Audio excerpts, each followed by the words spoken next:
ان کے ڈرائیور سے ان کے گارڈز تک سب IRGC کی اسپیشل کمانڈو یونٹ کے لوگ تھے جو خاص انہی کی حفاظت کے لیے ٹرین کیے گئے تھے۔ یہ انقلابی گارڈز کا انصار ایلیٹ یونٹ تھا جو آپس میں گفتگو تک کوڈ ورڈز میں کرتے تھے۔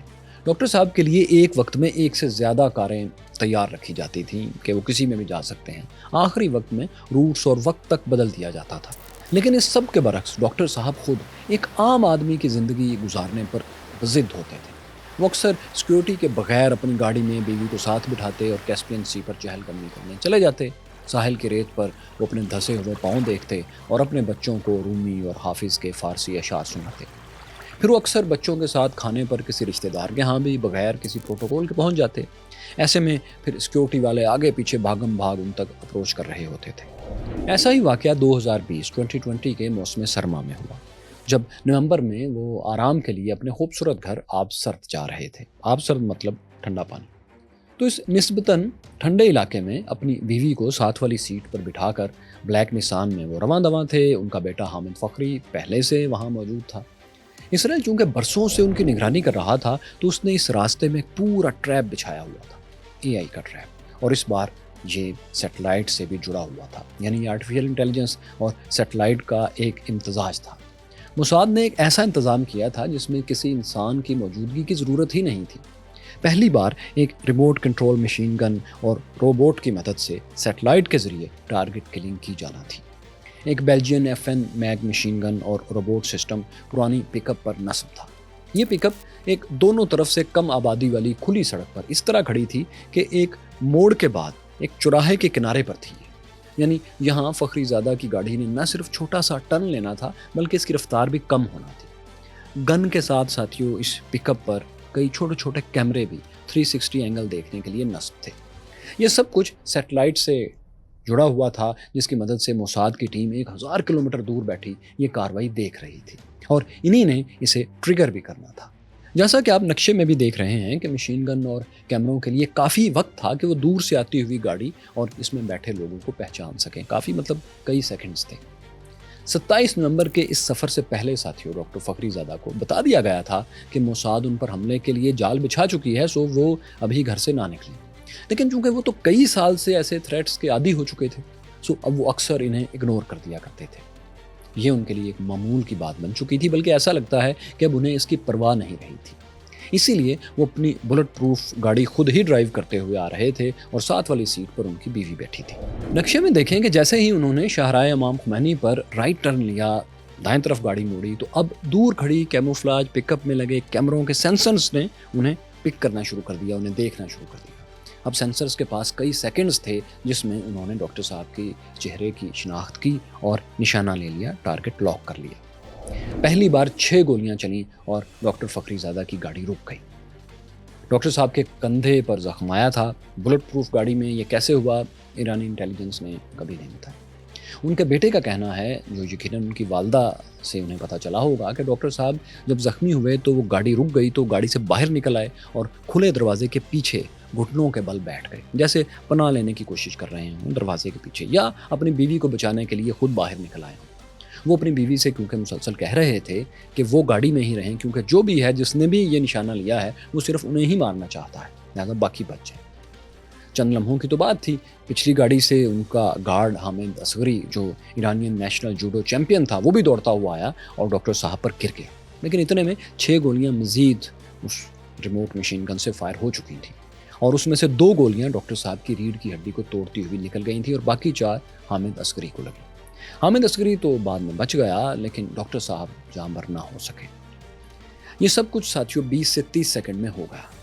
ان کے گارڈز فائرنگ کے سمت میں جوابی فائر کرتے رہے تھے، لیکن انہیں سامنے کوئی شخص نظر نہیں آ رہا تھا۔ یہ 27 نومبر کا ایک روشن دن تھا، دوپہر کے 3:30 کا وقت تھا۔ جیسا کہ آپ تصویر میں بھی دیکھ سکتے ہیں کہ خزاں کے دن تھے، اور سڑک کے دونوں طرف کناروں پر چیری اور سیب کے چھوٹے چھوٹے پت جھڑے درختوں میں چھپنے کی کوئی زیادہ جگہ بھی نہیں تھی۔ سو گارڈز کو کوئی مد مقابل گن مین نظر نہیں آیا، پک اپ نظر آئی بس، جہاں سے فائر ہو رہا تھا۔ لیکن ہوا یہ کہ 1 منٹ سے بھی پہلے، جب ابھی گارڈز اندازہ لگا رہے تھے کہ فائرنگ کرنے والوں کو گھیرا کیسے جائے، دور کھڑی پک اپ دھماکے سے اڑ گئی۔ گاڑی میں پہلے سے دراصل بارود بھر دیا گیا تھا اور وہ بھی ریموٹ کنٹرول سے کنیکٹ تھی، جڑی ہوئی تھی۔ مطلب پلان تھا کہ حملے کے بعد اسے بھی اڑا دیا جائے گا، سو اڑا دیا گیا۔ ریموٹ کنٹرول مشین گن اور روبوٹک سسٹم دونوں تباہ ہو گئے، مگر اتفاق سے یہ روبوٹک سسٹم مکمل تباہ نہیں ہوا۔ یہ سسٹم جس سے مشین گن کو اسرائیل میں بیٹھ کر سیٹلائٹ سے آپریٹ کیا جا رہا تھا، وہ ایرانی قبضے میں آ گئی۔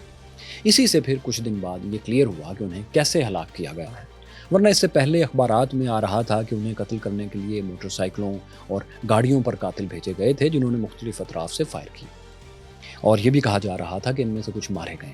لیکن 30 نومبر کو یعنی 3 دن بعد ایرانی سیکیورٹی کونسل کے سیکرٹری علی شمخانی نے واضح کیا کہ یہ ایک ریموٹ کنٹرول حملہ تھا جس میں الیکٹرانک آلات کو، ایکوپمنٹس کو استعمال کیا گیا تھا اور موقع پر خود سے کوئی قاتل موجود نہیں تھا، کوئی شخص نہیں تھا۔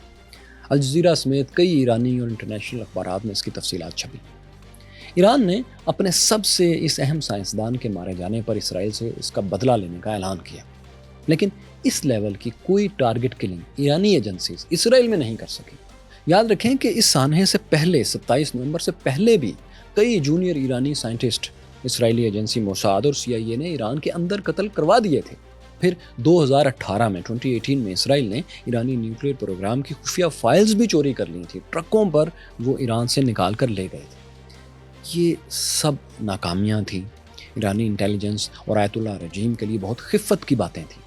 ہاں، یہ بات الگ ہے کہ ڈاکٹر صاحب موت سے پہلے اپنا زیادہ تر کام نیوکلیئر پروگرام کا کام کر چکے تھے۔ بس یہ فرق تھا کہ ایرانی ایٹمی پروگرام کے بے شمار پہلوؤں پر جتنی دسترس اس ایک شخص کو تھی کہ وہ تنہا چند منٹ میں کوئی بھی فیصلہ لے سکتا تھا اور سپریم لیڈر سے بھی براہ راست رابطے میں تھا، اب ایسا کوئی دوسرا شخص نہیں تھا۔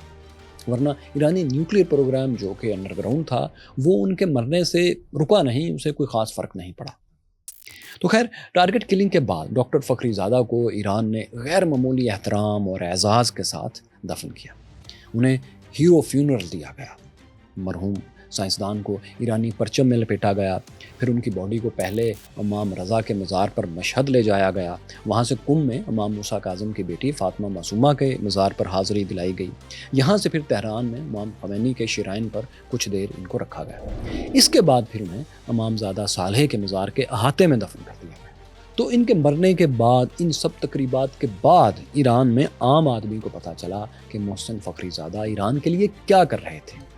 ایرانی سرکاری ٹی وی اور اخبارات نے ان کے لیے ڈرامے لکھے اور خاکے چھاپے۔ اس سے پہلے انہیں ان کے دشمن تو جانتے تھے، لیکن ایرانی عوام عام طور پر انہیں پہچانتی بھی نہیں تھی۔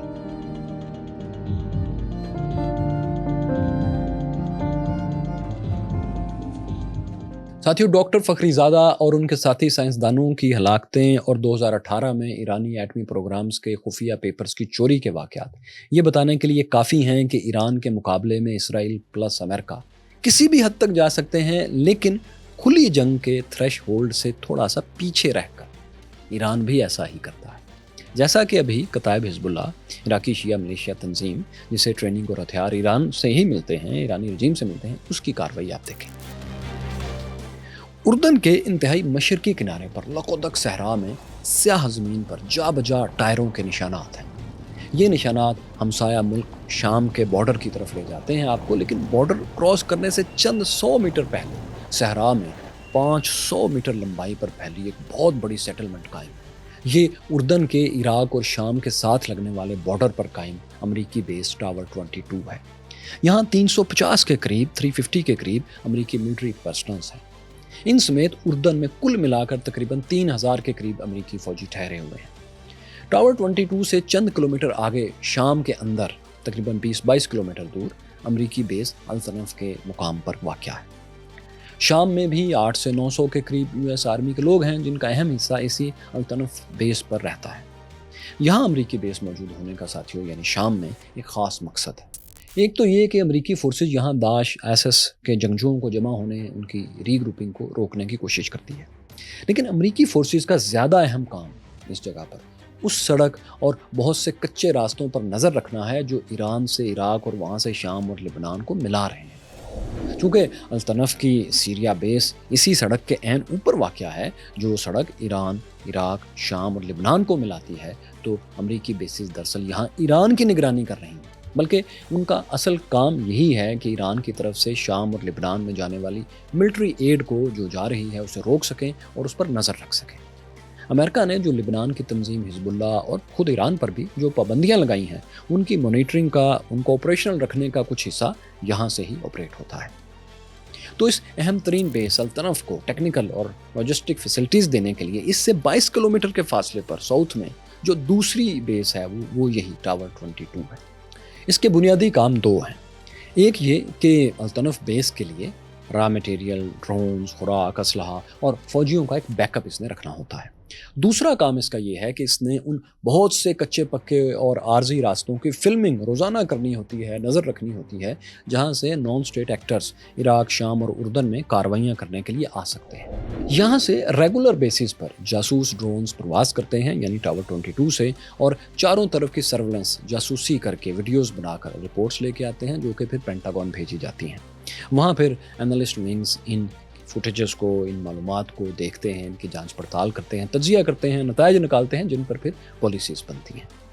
تو یوں ہے کہ اردن کی بادشاہت آج تک اس بیس ٹاور 22 کی موجودگی سے انکار کرتی رہی ہے۔ وہ اسے الرکبان مہاجر کیمپ کہتے تھے۔ اب اردن چونکہ امریکی اتحادی ہے، الائی ہے، اس لیے اس انکار کے پیچھے بھی ایک دلچسپ وجہ تھی۔ وہ یہ کہ واقعی اردن کے بادشاہ شاہ عبداللہ II کہہ سکتے تھے کہ یہاں امریکی ملٹری بیس نہیں ہے، کیونکہ چند سال پہلے تک تو یہ بیس واقعی یہاں نہیں تھی، صرف شام کی خانہ جنگی سے تنگ آئے مہاجرین کے لیے ایک عارضی UN کیمپ تھا، جس کی حفاظت کے لیے کچھ امریکی فورسز بھی تھیں۔ پھر جب مہاجرین کو اردن نے نکال دیا تو یہ بیس صرف امریکیوں کے استعمال کے لیے باقی رہ گئی۔ امریکیوں نے اسے الگ سے بیس ڈکلیئر ہی نہیں کیا، بس اسے شام میں موجود الطنف بیس کا ایک سب یونٹ بنا کر ہی پیش کیا۔ یہی وجہ تھی کہ شاہ اردن عبداللہ II کو ایسی سپیس مل گئی جس میں وہ کسی سے بھی کہہ سکتے تھے کہ ہماری سرزمین پر امریکی بیس یہ ٹاور 22 نہیں ہے۔ لیکن 28 جنوری کے بعد ان کے لیے یہ موقع ختم ہو گیا، کیونکہ اس دن روٹین کی سرویلنس کر کے امریکی ڈرونز ٹاور 22 کی طرف پلٹ رہے تھے۔ غالباً کتائب حزب اللہ نے بہت سوچ سمجھ کر ٹاور 22 بیس پر ایک حملہ آور ڈرون اسی وقت بھیج دیا جب ایک امریکی ڈرون کی واپسی کا وقت تھا۔ آپ جانتے ہیں کہ جو کام روز کا معمول بن جائے اس میں لوگوں کی دلچسپی اور انہماک کافی کم ہو جاتا ہے۔ بس یہی کچھ امریکی انجینئرز کے ساتھ بھی یہاں پر ہونے والا تھا۔ ٹاور 22 پر موجود امریکی آپریٹرز نے یہی سمجھا کہ امریکی جاسوس ڈرون واپس آ رہا ہے، لیکن یہ ڈرون لینڈ کرنے کے بجائے امریکی ملٹری انجینئرز کے کنٹینر کوارٹرز پر حملہ آور ہو گیا۔ اب کیونکہ امریکی میگزینز اور ملٹری سے منسلک سائٹس اسے ون وے آپریشن کہہ رہے ہیں، یعنی ڈرون آیا اور واپس نہیں گیا، تو یہ یقیناً ایک شہید ڈرون تھا۔ شہید ڈرونز ایرانی پروڈکٹ ہے، ایرانی ویپن ہے، جس میں ڈرونز میزائل پھینک کر واپس نہیں جاتے، بلکہ یہ خود ایک بارودی گاڑی کی طرح ٹارگٹ سے ٹکرا جاتے ہیں اور اسے تباہ کر دیتے ہیں۔ تو یہ ایسا ہی ایک ڈرون تھا جس نے امریکی انجینئرنگ کمپنی کے 3 ریزروز کو ہلاک کر دیا۔ 34 دیگر فوجی بھی زخمی ہوئے، انجینئر زخمی ہوئے، جن میں سے 8 کچھ زیادہ زخمی تھے، انہیں بیس سے باہر اردن میں کسی ہاسپٹل میں لے جایا گیا۔ ساتھیو، یہ وہ حملہ تھا 28 جنوری کا جس نے مڈل ایسٹ کی، اسرائیل غزہ جنگ کی ڈائمنشن تھوڑی سی بدل دی۔ اس سے پہلے ایرانی مدد سے قائم ریزسٹنس فورسز نے عراق اور شام میں امریکی بیسز پر 170 حملے کر رکھے تھے، لیکن یہ سب نان کائنیٹک تھے، یعنی ان میں امریکی فوجیوں کی ہلاکتیں نہیں ہوئی تھیں، ان کی جانیں نہیں گئی تھیں۔ اس لیے امریکی صدر پر کوئی دباؤ نہیں تھا کہ وہ اس کا سخت جواب دیں۔ لیکن اس کے باوجود امریکی اور اسرائیلی طیارے لبنان، شام اور عراق میں ایرانی ایسٹس کو نشانہ بنا رہے تھے۔ 2 ہائی رینکڈ ایرانی کمانڈرز، ایڈوائزرز اور بہت سے فائٹرز امریکی اور اسرائیلی ایئر فورسز نے ایران کے باہر نشانہ بنائے تھے، لیکن ایران کے اندر انہوں نے کوئی اٹیک نہیں کیا تھا، تاکہ ایران کے پاس کھلی جنگ یا کسی بڑے حملے کا جواز نہ آ سکے۔ ساتھ میں امریکہ یہ بھی چاہ رہا تھا کہ وہ اور اسرائیل غزہ میں تو جینوسائیڈ کرتے رہیں، لیکن ارد گرد سے اس دوران کوئی مداخلت نہ کرے۔ ایسا تو ہو نہیں سکتا، جنگ اور موسم بھی بھلا کسی کے کنٹرول میں ہوتے ہیں۔ ہوا کے رخ میں ذرا سی تبدیلی اور کیلکولیشن کی تھوڑی سی غلطی بالکل نئی دنیا پیدا کر دیتی ہے۔ لیکن امریکہ پھر بھی یہ چاہتا رہا ہے کہ وہ جنگ کے بغیر ایران کو پابند رکھے۔ اس کے لیے وہ مختلف طریقے آج تک استعمال کرتا آیا ہے۔ ان میں سے سب سے اہم آپشن پابندیوں کا، سینکشنز کا ہے۔ پچھلے 20 سال میں امریکہ نے ایران میں مغربی ممالک کی انویسٹمنٹ مکمل بند کروا رکھی ہے۔ نہ ایران ویسٹرن ورلڈ میں انویسٹمنٹ کر سکتا ہے اور نہ ہی وہ یہاں آ کر کرتے ہیں۔ سفری پابندیاں، ٹریول بینز بھی الگ سے لگ چکے ہیں۔